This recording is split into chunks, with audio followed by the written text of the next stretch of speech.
أعوذ بالله من الشيطان الرجيم. بسم الله الرحمن الرحيم. الحمد لله الذي أنزل على عبده الكتاب ولم يجعل له عوجا قيما لينذر بأسا شديدا من لدنه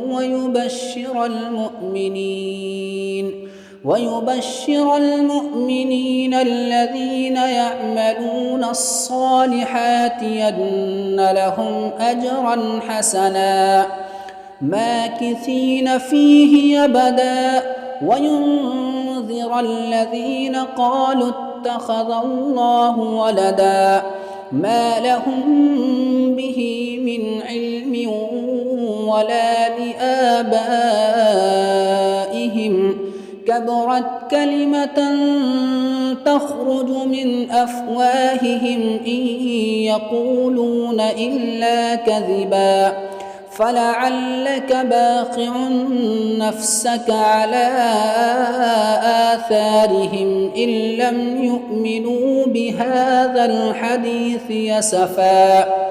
إنا جعلنا ما على الأرض زينة لها لنبلوهم أيهم أحسن عملا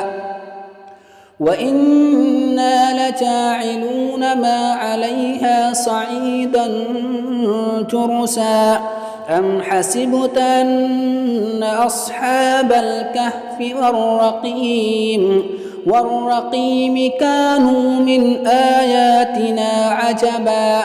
إذ أوى الفتية إلى الكهف فقالوا ربنا آتنا من لدنك رحمة وهيئ لنا من أمرنا رشدا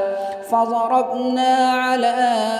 آذانهم في الكهف سنين عددا ثم بعثناهم لنعلم أي الحزبين أحصى لما لبثوا أمدا.